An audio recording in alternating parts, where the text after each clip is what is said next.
Fait qu'on va poursuivre ce matin avec, j'avais commencé, ça fait quand même un petit bout de temps, une série sur la souffrance. Puis à travers cette série-là, on avait entrepris de voir le livre de Job, de voir l'histoire de Job. Fait que ce matin, on va donc conclure Job. Puis juste pour vous dire c'est quoi mon intention après, lors de la prochaine prédication, on va conclure sur le sujet de la souffrance. Dieu m'a permis de rencontrer une dame à travers mon travail qui me laissait un témoignage vraiment, vraiment intéressant par rapport au sujet de la souffrance à travers sa maladie, puis qu'est-ce qu'elle a vécu. Puis j'ai eu l'autorisation de partager son histoire. Fait que on va y aller pour ça lors de la prochaine prédication. Puis là, je vous dis ça d'avance, mais pour vos cultes personnels, pour vos lectures personnelles, si jamais vous avez le temps puis à cœur de lire, après ça, j'aimerais ça regarder avec vous la première épître de Pierre, 1 Pierre au complet. Fait que si jamais vous voulez vous mettre ça là, dans vos lectures, vous allez voir, l'épître de Pierre est vraiment, mais vraiment intéressante. Fait que c'est le programme qui s'en vient pour quand je vais être appelé à enseigner. J'avais-tu d'autres choses? Je pense que non. Fait que juste avant de tomber dans le vif vraiment du sujet de la conclusion de Job, je pense que, étant donné que ça fait un petit bout de temps, on va juste se remettre en contexte de qu'est-ce qu'on a vu à date sur Job. Job est présenté comme un homme droit, puis qui souffre. Il souffre sans connaître la raison nécessairement de sa souffrance. Job est un ancien de sa communauté, comme je disais, un homme honorable. Il va perdre du jour au lendemain ses enfants, tous ses avoirs. C'est un homme très prospère, un homme qui réussissait. Puis il va tout perdre. Fait qu'il s'assoit dans la cendre et la poussière à l'extérieur de la ville. Il reste en silence pendant 7 jours. Puis ses amis viennent le retrouver. Puis au bout de 7 jours, Job va verbaliser sur qu'est-ce qu'il vit. Puis ses amis vont lui dire, « Ben, Job, si tu vis telle affaire, ça doit être parce que tu as péché, ou tu dois avoir un péché, ou tu ne dois pas avoir suivi Dieu nécessairement dans ta vie. » Fait que va s'engager alors un débat qui va presque durer tout le livre entre les amis de Job qui disent que Job a nécessairement péché, puis Job qui se dit non, je suis un pécheur. Il reconnaît qu'il est un pécheur, mais il dit il n'y a pas de péché particulier qui m'a amené à vivre cette souffrance-là. Fait que Job va représenter cet homme qui se demande pourquoi moi, Seigneur. Je ne sais pas si vous vous l'êtes déjà demandé dans votre vie pourquoi telle chose m'arrive, mais je pense qu'on peut s'identifier à Job à ce niveau-là. Les amis de Job vont affirmer que la vie est bonne pour les bons, puis que la vie est cruelle pour les méchants. C'est-à-dire que pour l'homme bien, ben Dieu va le bénir, puis l'homme qui est méchant, Dieu va le maudire. Il explique le mal qui entoure le monde comme ça. Mais Dieu, à travers l'auteur de Job, va s'opposer à une compréhension simpliste de cette doctrine-là. Puis ça, c'est important parce que très souvent, on peut tomber dans ce pattern-là de dire « Ah, ben Dieu me bénit, ça doit être parce que j'ai fait des bons coups ou il m'arrive telle affaire ou telle bad luck ou telle maladie. Ah, Dieu il doit me châtier. » Mais ça ne fonctionne pas comme ça, puis le livre de Job l'explique bien. L'attention pour Job, Niki me l'avait dit, hein, que la TV est proche. La tension dans le livre de Job se situe où est-ce que Job vit une vie honorable au début, puis Dieu le bénit, il est prospère. Là, il va arriver où Dieu va enlever les bénédictions de Job. Est-ce que Job va continuer d'honorer Dieu? Oui, il va continuer, mais il y a un déséquilibre qui se fait à ce niveau-là. Qu'est-ce que veut Job à travers tout ça? T'sais, à travers toutes les explications, tout ça, puis là, on ne lira pas le livre de Job au complet, mais je vous le conseille, c'est vraiment intéressant. Tout au long de ces dialogues du livre, Job va espérer un entretien personnel avec Dieu.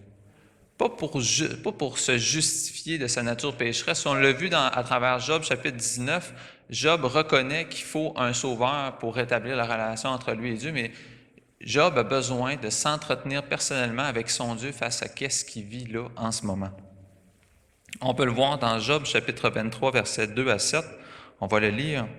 « Maintenant encore, ma plainte est une révolte, mais la souffrance étouffe mes soupirs. Oh, si je savais où le trouver, si je pouvais arriver jusqu'à son trône, je plaiderais ma cause devant lui, je remplirais ma bouche d'arguments, je connaîtrais ce qu'il peut avoir à répondre, je verrais ce qu'il peut avoir à me dire.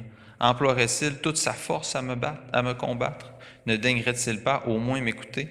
Ce serait un homme droit qui plaiderait avec lui, et je serais pour toujours absous par mon juge. Quand est-ce que vous avez vécu des grandes souffrances puis que vous avez espéré rencontrer Dieu, s'entretenir avec lui, s'entretenir de Seigneur, pourquoi? Bien, c'est ce que Job souhaite. Puis, savez-vous quoi? Bénédiction pour Job, ça va lui arriver. Il va pouvoir s'entretenir avec Dieu. Dieu va venir s'entretenir avec lui à partir du chapitre 38, c'est ce qu'on va voir. Fait que Job, chapitre 38, versets 1 à 5. L'Éternel répondit à Job du milieu de la tempête et dit, « Qui est celui qui obscurcit mes desseins par des discours sans intelligence? Saint terrain comme un vaillant homme, je t'interrogerai et tu m'instruiras. Où étais-tu quand je fondais la terre? Dis-le si tu as de l'intelligence. Qui en a fixé les dimensions, le sais-tu? Ou qui a étendu sur elle le cours d'eau? » La tempête ici peut faire vraiment une belle image avec la tempête que Job est en train de traverser. J'ai jamais été marin, là. J'ai pris le bateau quelques fois, puis aussitôt qu'il y a une coupe de vagues, je file. Mais tu sais, je pense que ça peut être une belle description, tu sais, quand les marins nous décrivent une mer qui est déchaînée, où ce qu'ils savent plus où est le haut, où est le bas, où ce que tout brasse, il n'y a pas de point fixe. Bien, Job est dans cette ordre-là. Fait que je pense que ça peut faire un beau parallèle avec la situation de Job. L'Éternel, l'Éternel s'est adressé à Job du milieu de sa tempête à lui. Il y a une citation vraiment intéressante de C.S. Lewis. C.S. Lewis, pour ceux qui ne le connaissent pas, c'est celui qui a écrit Narnia. Puis il a écrit aussi d'autres livres en théologie vraiment, vraiment pertinents. Puis il y a une citation de C.S. Lewis qui dit « Dieu murmure dans nos temps de joie. Mais il tonne dans nos souffrances. La souffrance est son mégaphone pour réveiller un monde engourdi. » Je trouvais que ça se prêtait très bien. À quel point que nous autres, on est engourdis, puis excusez-moi l'expression, mais qu'on pète dans la soie, tu sais, on a plein de bénédictions, et etc. Mais à quel point que Dieu peut des fois utiliser quelque chose juste pour nous réveiller, pour réveiller un monde engourdi que nous sommes. La tempête est aussi une théophanie. Qu'est-ce que je veux dire par là? C'est que c'est vraiment une manifestation de Dieu qui est venue pour Job et pour ses amis, c'est-à-dire que Dieu a réellement pris la forme de cette tempête-là pour s'adresser à Job. Qu'est-ce que ça fait une théophanie? En passant, ce n'est pas la seule théophanie qu'on retrouve dans l'Ancien Testament, il y en a plusieurs, la colonne de feu, colonne de fumée, le buisson ardent. Qu'est-ce que ça produit chez l'auditoire quand ils sont présents puis qu'ils voient la manifestation de Dieu faite, que ce soit en tempête ou que ce soit en buisson ardent? Ça provoque automatiquement la révérence et la soumission. Puis je pense que ce Dieu-là, on ne se le rappelle pas assez, puis je parle pour moi, là. Tu sais, on fait souvent le fantasme quand on parle ensemble de Dieu ou quand que les non-croyants vont parler de Dieu. « Ah ouais, Dieu, je vais m'arranger avec l'autre bord. Oh oui, il fait telle affaire, mais moi, il parlait, puis tu vas voir qu'il va changer. » Tu sais, c'est comme, on est qui pour parler de Dieu ou pour parler à Dieu comme ça? Puis les théophanies montrent ça. C'est même pas Dieu qui vient, là. C'est juste Dieu qui se manifeste en tempête. Puis là, le monde, là, tu sais, Job, là, il ne s'astine pas, là. Les amis de Job non plus ne s'astinent pas quand ils voient ça. La compréhension humaine et égocentrique est un fondement inadéquat pour juger de la moralité divine ou pour juger de Dieu. Qu'est-ce que je veux dire par là? C'est que l'idée qu'on se fait de la justice divine est biaisée. Elle est biaisée, oui, par notre nature pécheresse, c'est-à-dire qu'on ne peut pas reconnaître Dieu parce qu'on est pécheur puis que le voile est par-dessus nos yeux, mais on ne peut pas connaître Dieu dans son entièreté parce qu'on est une créature. Même sans le péché, là, on est une créature, il est un créateur. On est fini, il est un être infini. On ne peut pas le comprendre, puis très souvent, on essaye de juger de ses actions, de ses décrets ou de ses plans à lui. Mais on ne réussit pas à le comprendre, lui. On ne peut pas juger de qu'est-ce que Dieu fait dans nos vies sans le comprendre parfaitement, puis on ne le comprendra jamais parfaitement. Donc, assoyons-nous sur notre siège de créature, puis faisons confiance au Créateur.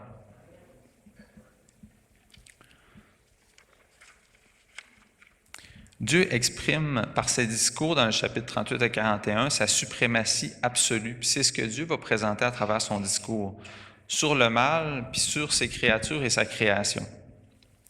Le discours de Dieu montre que l'homme ne peut en aucun cas vaincre le mal. Je ne sais pas si vous êtes d'accord, là. Peu importe le mal, qu'il soit petit ou grand, on ne peut pas le vaincre. Il faut rester humble face au gouvernement divin sur chaque chose et en réalisant que le secours est en lui seul. Comme nous dit le psaume 121, verset 2. Le secours me vient de l'Éternel qui a fait les cieux et la terre. Selon l'entendement humain, tout doit être à portée de notre compréhension humaine. Quand on ne le comprend pas, ça n'existe pas. On réfléchit très souvent comme ça, en tout cas pour moi, là. Mais le mal échappe très souvent à notre compréhension et encore plus à notre contrôle. Je ne sais pas si vous êtes d'accord, mais il échappe en rien au contrôle divin de Dieu, par exemple. On ne comprendra jamais la souffrance, jamais le mal en totalité. On ne comprendra jamais Dieu non plus. Mais on peut savoir que Dieu est souverain sur chaque chose. Dieu est illimité et non l'homme qui est limité. Dieu règne sur le bien et sur le mal. Dieu pose plusieurs questions à travers ces passages, toujours dans le but de mettre en évidence la différence entre le Créateur et la créature. Pourquoi qu'il met tellement d'accent là-dessus? C'est parce que depuis la chute, on essaye de prendre la place de Dieu. Puis à travers le livre de Job, c'est comme si Dieu nous disait « Reprenez votre place de créature, puis laissez-moi être le Dieu de votre vie. » Dieu pose plusieurs questions, comme je disais. On va voir chapitre 38 de Job, verset 18. Puis, on pourrait se dire, voyons, Seigneur, il me semble que tu es raide avec ton serviteur Job. Il a vécu de la souffrance, puis tout ça, mais c'est tellement des citations qu'on pourrait s'appliquer, là. Il va dire, « As-tu embrassé du regard l'étendue de la terre? Parle si tu sais toutes ces choses. » Tu sais, c'est comme si Dieu disait, est-ce que tu es au même niveau que moi, Job? Est-ce que tu connais toutes les choses? Connais-tu l'origine de la terre? Est-ce que tu connais l'origine des cieux? Parce que moi, j'étais là, puis c'est moi qui les ai faits.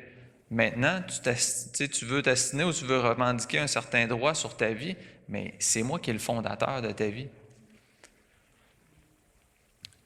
Dieu habite une lumière inaccessible. Il n'est pas juste plus grand, il est grand. Il n'est pas juste, il est la justice. Il n'est pas juste intelligent, il est l'intelligence, il est la sagesse.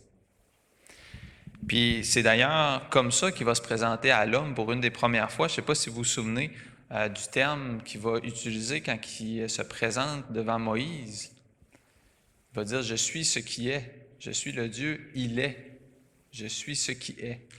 Il ne peut pas plus habiter son être que lui. C'est même difficile de donner des mots sur la personne de Dieu, même de juste l'expliquer en mots. Il existe de par lui-même et en lui-même. Il habite pleinement chacun de ses attributs.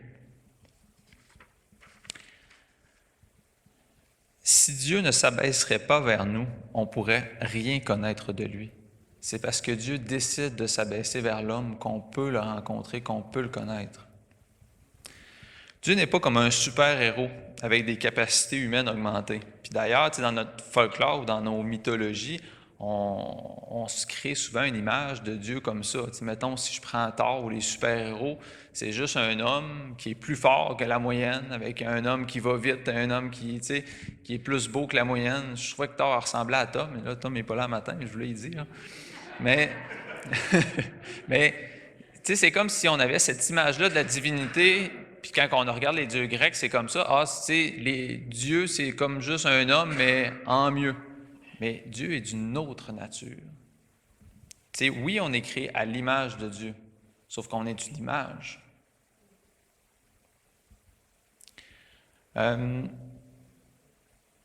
On ne peut pas juger des jugements ou du travail de Dieu parce qu'on ne le comprend pas. Fait que quand on arrive et qu'on dit « Hey Seigneur, pourquoi tu me fais vivre telle affaire? Moi, je ne comprends pas, puis ça, t'es donc bien, puis là, on part dans notre tête. » Bien, on ne peut pas le comprendre. Comment est-ce qu'on pourrait être capable de juger de ses desseins à lui dans nos vies? En apparence, les discours de Dieu ne semblent pas répondre aux amis de Job puis à Job lui-même. Autant les deux parties. Tu dis, ouais, mais Seigneur, tu es venu répondre à Job. Puis il dit là, au chapitre 38, verset 1, « L'Éternel répondit à Job du milieu de la tempête et dit. » Là, tu vas lui donner une réponse à Job? OK, bien tu vas donner une réponse aux amis de Job? Non. Fait qu'il faut qu'on aille chercher ailleurs. Job attendait une explication, ses amis attendaient une condamnation de Job, mais Dieu n'en fait rien. Dieu ne donne aucune explication à Job sur le conseil céleste de ce que Satan a fait, puis tout ça, tu sais, au début de l'histoire de Job. Tu sais, Dieu aurait pu rentrer dans un discours, « Écoute, Job, je sais que tu en as bavé dernièrement, là, mais tu l'as fait pour ma gloire, inquiète-toi pas, je vais te récompenser, tu vas avoir ce que tu vas mériter, puis tu sais, je vais distribuer de façon... » Non, il ne rentre même pas dans ce discours-là. Tu sais, il n'est pas en train de négocier, là. C'est pas... non. Job attend une réponse et ses amis aussi. Mais là où les hommes s'attendent à une réponse face à leurs questions humaines, Dieu leur démontre sa puissance et sa grâce. J'aimerais ça qu'on garde cette idée-là, sa puissance et sa grâce. On va y revenir tantôt. Rappelons-nous les paroles de 2 Corinthiens, chapitre 12, verset 9. « Et il m'a dit, ma grâce te suffit, car ma puissance s'accomplit dans la faiblesse. Je me glorifierai donc bien plus volontiers de mes faiblesses, afin que la puissance de Christ repose sur moi. » Parce que nous, on est des créatures sans tout comprendre, on doit se satisfaire que Dieu est souverain sur les éléments, sur les événements aussi. Job est amené à se contenter de son sort sans jamais en connaître les aboutissements et les pourquoi, ce qui constitue une des perles du livre de Job. Accepter que Dieu est souverain, sans nécessairement tout comprendre les explications, tout comprendre le pourquoi. Job, chapitre 39, versets 34 à 38. L'Éternel s'adressant à Job dit, « Celui qui dispute contre le Tout-Puissant est-il convaincu? Celui qui conteste avec Dieu a-t-il une réplique à faire? » Job répondit à l'Éternel et dit, « Voici, je suis trop peu de choses. Que te répliquerai-je? Je mets la main sur ma bouche. J'ai parlé une fois, je ne répondrai plus. 2 fois, je n'ajouterai rien. » Comme ce qu'on disait, Dieu n'est pas rentré dans un débat avec Job.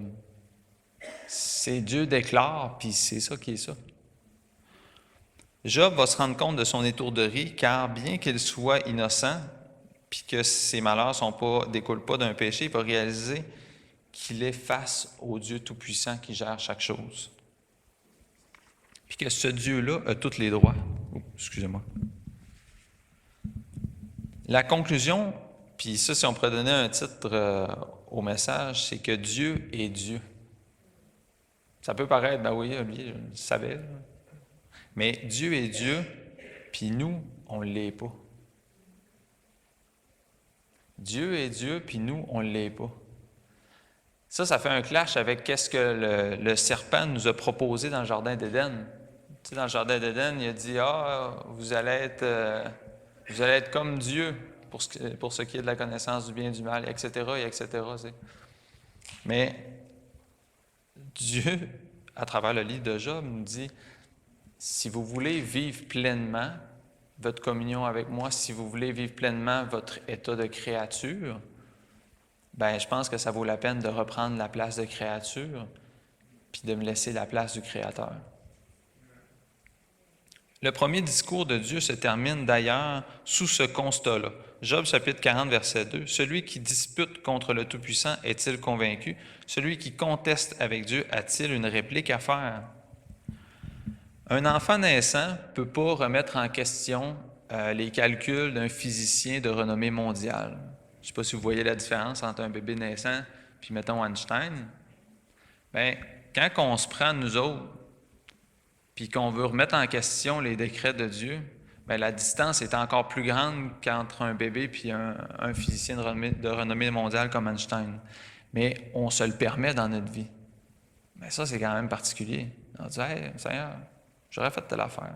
Puis même nos problèmes, comment est-ce qu'on veut les régler dans notre tête? Bien, je parle pour moi, là. Suivez-moi pas dans ma folie si vous n'êtes pas dans le même bateau. Mais quand on a une problématique, on dit à Dieu, hey Seigneur, tu sais, sors-moi de ça, mais par telle solution. Tu sais, on y fait un chemin, là. Tu sais, Seigneur, j'ai des soucis financiers, mettons. Ben, fais-moi gagner le million. Tu sais, c'est facile. Je vais acheter un billet, ça ne te coûtera pas cher, Seigneur. Je vais le fournir, le billet, puis fais-moi juste gagner le million. Mais tu sais, on est fou comme ça. Il faut réaliser que c'est Dieu qui gère, puis que c'est Dieu qui pourvoit pour son plan à lui, puis ses solutions à lui. Puis ça fait mal à l'homme, en tout cas, à moi, là. On pourrait se dire, en tout cas, Seigneur, moi, j'aurais pas fait ça comme ça. C'est correct, là, mais moi, j'aurais pas fait ça comme ça. Jusqu'à quel point que dans notre tête, on va pas loin avec Dieu. Laissons Dieu être Dieu. On veut très souvent gérer, décider ou juger des plans de Dieu, le chemin par lequel Dieu nous fait passer. Dieu demande à Job d'oublier cette prétention-là. Puis Dieu va nous le demander aussi d'oublier cette prétention-là pour nos vies. Oui, Seigneur, tu me demandes telle ou telle affaire, mais ma situation, c'est différent, Seigneur. Tu ne sais pas tout, Seigneur. Tu ne comprends pas. Oui, c'est ça. Mais Dieu, c'est tout. Il voit tout, il est en pleine connaissance. Mais dans notre réflexion, on arrive très souvent à assassiner comme on assassinerait avec notre voisin. On tente très souvent de combattre le mal par nos propres capacités, par nos propres plans. Puis en passant, quand je dis mal ici, ce n'est pas nécessairement le mal absolu ou une guerre ou la guerre en Ukraine ou quoi que ce soit. C'est les petits mals qui nous arrivent au quotidien, mais on veut très souvent vaincre ces mâles-là par nos propres capacités. Dans notre impatience, on voudrait que Dieu agisse avec force, mais selon nos desseins à nous. Mais seul Dieu peut détruire de façon créatrice, c'est-à-dire détruire sans produire le mal, mais en créant le bien. Nous, on en est totalement incapables. Dieu prend le mal puis en fait arriver du bien. Regardez qu'est-ce qui s'est passé avec Joseph dans l'Ancien Testament, ou regardez qu'est-ce qui s'est passé avec Jésus-Christ à la croix, d'un immense mal. Écoutez, il y a des hommes qui ont décidé de tuer le Fils de Dieu, mais d'un immense mal, Dieu en a fait rejaillir un bien incroyable. Si on prend nous autres, regardez le nucléaire. Le nucléaire, c'est quand même une magnifique invention, une magnifique découverte. Source d'énergie, c'est utile pour la médecine. Puis, avez-vous vu comment ça a réglé la Deuxième Guerre mondiale? Avec la bombe qui a été lancée sur Hiroshima, je ne sais pas si ça vous dit quelque chose. 140 000 morts en un instant. Ça, c'est quand que l'homme décide de vouloir régler le mal par ses propres forces. C'est ce qui arrive quand on va tenter de prendre le taureau de la souffrance par les cornes. Ça ne fait qu'empirer la situation. Puis pourquoi? Parce qu'on est contaminé par la pensée qu'on peut être Dieu sur nos vies. Laissons Dieu être Dieu. On a l'impression que la volonté de Dieu est comme ma volonté, mais en mieux. Un petit peu comme le super-héros. Prenez l'image de Tom. Un petit peu comme le super-héros qui est un homme, mais en mieux. Mais Dieu, puis sa justice n'est pas notre justice. Sa volonté n'est pas notre volonté. Dieu est insondable, puis ses desseins le sont aussi. Je ne sais pas si je voulais vous lire ensemble là, le chapitre 2 au complet. On se lance, on le fait. Ouais. On va lire le chapitre 2, chapitre 42 du livre de Job. Job répondit à l'Éternel et dit, « Je reconnais que tu peux tout et que rien ne s'oppose à tes desseins. Quel est celui qui a la folie d'obscurcir mes desseins? Oui, j'ai parlé sans les comprendre, des merveilles qui me dépassent et que je ne conçois pas. Écoute-moi et je parlerai, je t'interrogerai et tu m'instruiras. Mon oreille avait entendu parler de toi, mais maintenant mon œil t'a vu. C'est pourquoi je me condamne et je me repens, sur la poussière et sur la cendre. » Après que l'Éternel eut adressé ces paroles à Job, il dit à Éliphaz de Théman, « Ma colère est enflammée contre toi et contre tes deux amis parce que vous n'avez pas parlé de moi avec droiture, comme l'a fait mon serviteur Job. Prenez maintenant 7 taureaux et 7 béliers, allez auprès de mon serviteur Job et offrez pour vous un holocauste. Job, mon serviteur, priera pour vous, et c'est par égard pour lui seul que je ne vous traiterai pas selon votre folie, car vous n'avez pas parlé de moi avec droiture comme l'a fait mon serviteur Job. » Éliphaz de Théman, Bildad de Shuach et Tsophar de Naama allèrent et firent comme l'Éternel leur avait dit, et l'Éternel eut égard à la prière de Job. L'Éternel rétablit Job dans son premier état, quand Job eut prié pour ses amis, et l'Éternel lui accorda le double de tout ce qu'il avait possédé. Les frères et les sœurs, les anciens amis de Job vinrent tous lui rendre visite. Ils mangèrent avec lui dans sa maison. Ils le plaignirent et le consolèrent de tous ses malheurs que l'Éternel avait fait venir sur lui. Et chacun lui donna un késita et un anneau d'or. Pendant ces dernières années, Job reçut de l'Éternel plus de bénédictions qu'il n'en avait reçues dans les premières. Il posséda 14 000 brebis, 6 000 chameaux, 1 000 paires de bœufs et 1 000 ânesses. Il eut 7 fils et 3 filles. Il donna à la première le nom de Jémima, à la deuxième le nom de Kétia et à la troisième celui de Kéren-Apuk. Il n'y avait pas dans tout le pays d'aussi belles femmes que les filles de Job. Leur père leur accorda une part d'héritage parmi leurs frères. Job vécut après cela 140 ans, et il vit ses fils et ses filles, ses fils et les fils de ses fils jusqu'à la 4e génération, et Job mourut âgé et rassasié de jours. C'est béni, hein? Une belle fin quand même. Est-ce que ça veut dire que si on honore Dieu, on va tous vivre une belle fin?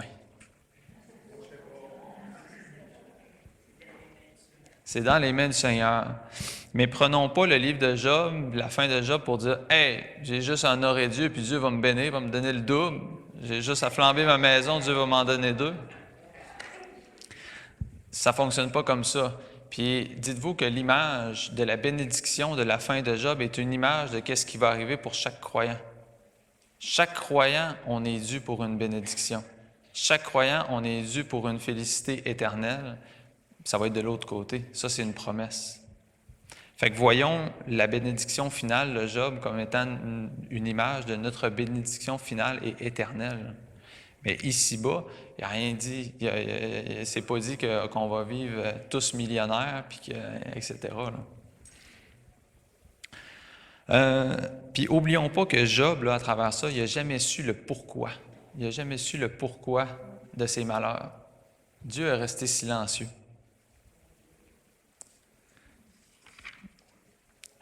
Puis, on pourrait se dire, mais pourquoi? Tu sais, pourquoi, Seigneur, te bénis Job?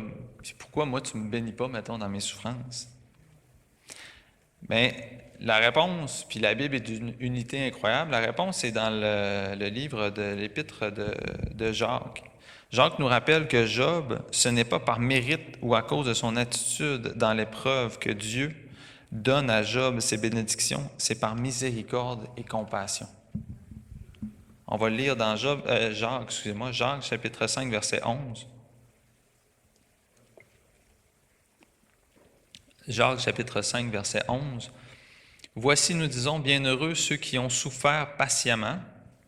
Vous avez entendu parler de la patience de Job et vous avez vu la fin que le Seigneur lui accorda. » Ici, on va voir le pourquoi qu'il y a eu cette fin-là. « Car le Seigneur est plein de miséricorde et de compassion. » Fait que pourquoi qu'il a béni Job? Parce que le Seigneur est plein de miséricorde et de compassion. La réponse ne se trouve pas dans Job ou dans son attitude. La réponse se trouve dans la miséricorde et dans la compassion de l'Éternel. Et nous, on a une promesse aussi. Une promesse qui nous est résumée dans 1 Pierre, chapitre 1, versets 3 à 5. « Béni soit Dieu, le Père de notre Seigneur Jésus-Christ, qui, selon sa grande miséricorde, nous a régénérés pour une espérance vivante par la résurrection de Jésus-Christ d'entre les morts, pour un héritage qui ne se peut ni corrompre, ni souiller, ni flétrir, lequel vous est réservé, dans les cieux, à vous qui, par la puissance de Dieu, êtes gardés par la foi pour le salut, prêt à être révélé dans les derniers temps. Ça, c'est une promesse qu'on peut s'attribuer. Ça nous est réservé. Job verbalise ce qu'il se passe en lui. Il est saisi par la grandeur de Dieu, il se détourne de sa propre volonté, puis il va capituler. Job nous apprend à quel point que c'est important de lever le drapeau blanc devant Dieu. En lisant Job, on se dit souvent que Job a été récompensé, comme ce qu'on disait. Il a été récompensé pour s'avoir repenti, il a été récompensé pour telle chose, mais Job s'est repenti avant d'avoir été restauré. Il ne s'est pas repenti parce que Dieu l'avait restauré, il s'est repenti avant.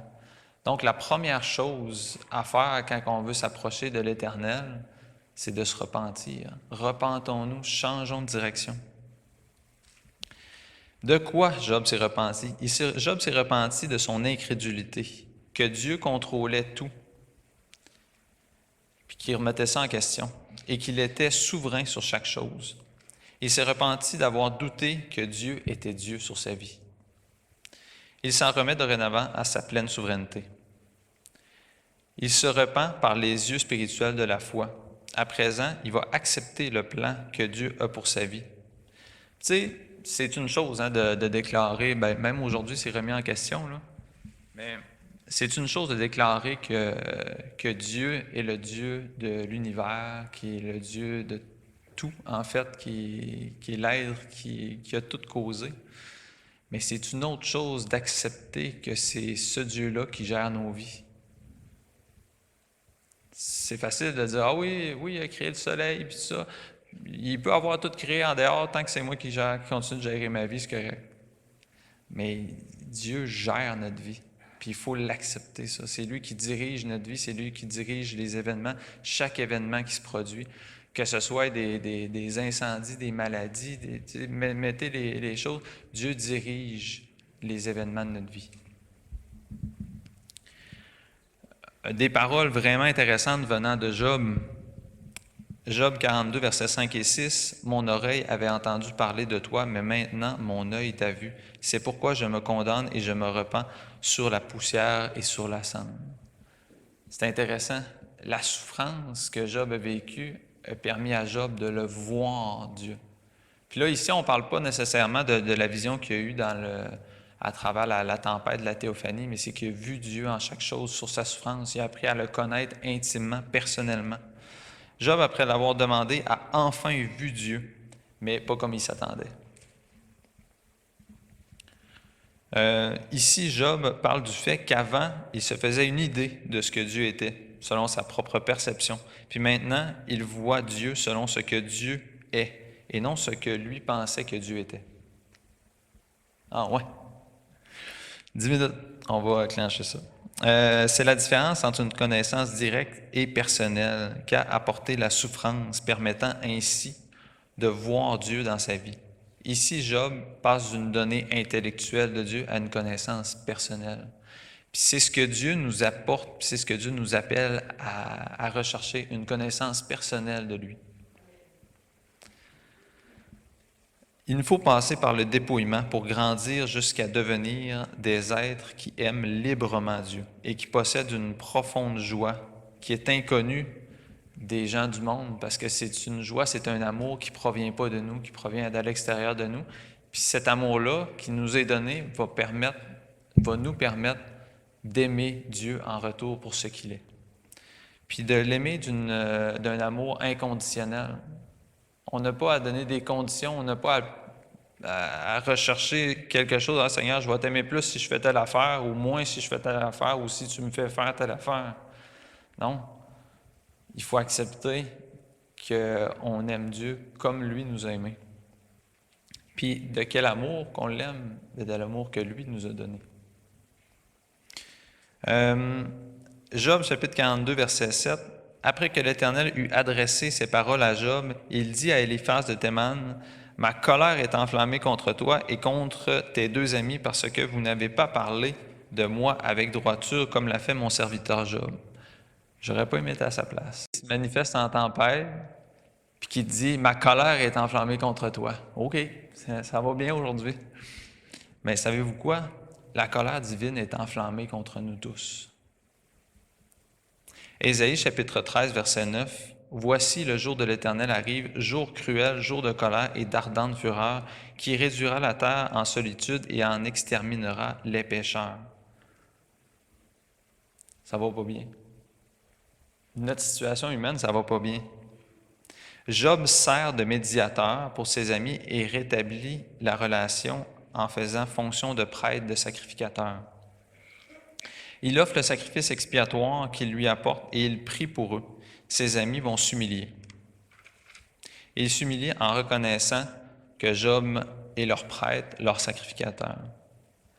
La colère de Dieu est enflammée, comme ce qu'on disait, contre nous. On doit avoir, à l'image des amis de Job, un sacrificateur, un prêtre, qui vienne s'interposer pour calmer cette colère-là qui nous est destinée.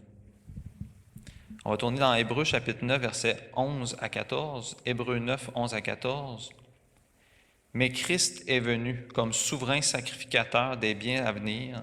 Il a traversé le tabernacle plus grand et plus parfait qui n'est pas construit de main d'homme, c'est-à-dire qui n'est pas de cette création. Et il est entré une fois pour toutes dans les lieux très saints, non avec le sang des boucs et des veaux, mais avec son propre sang, ayant obtenu une rédemption éternelle.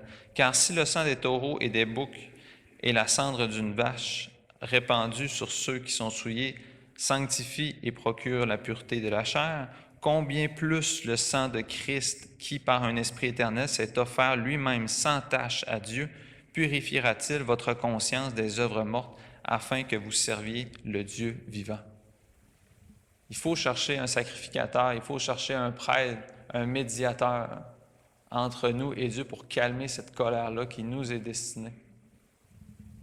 Puis cette recherche-là nous amène à Christ.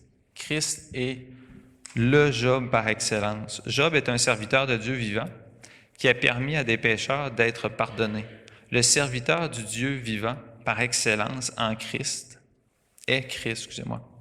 Job est l'image imparfaite du serviteur parfait qui va jusqu'à sacrifier sa vie pour nous.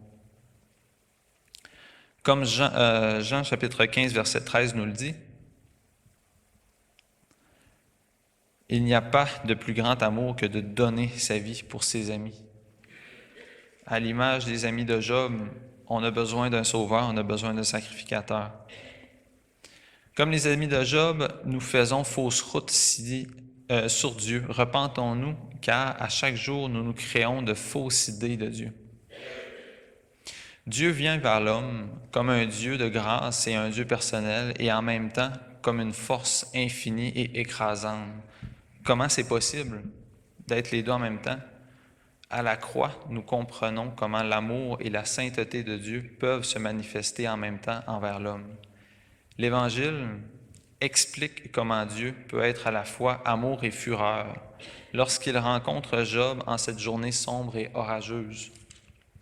Les ténèbres, le jour de la mort de Christ, ont recouvert toute la terre. Le Dieu orageux était présent et se manifestait. La colère de Dieu, la rage éternelle, s'est déversée sur Christ à la croix. Cette colère apaisée, le voile, comme nous disait la chanson tantôt, le voile s'est déchiré. Le lien entre l'homme et Dieu a été réconcilié à travers la souffrance de la croix.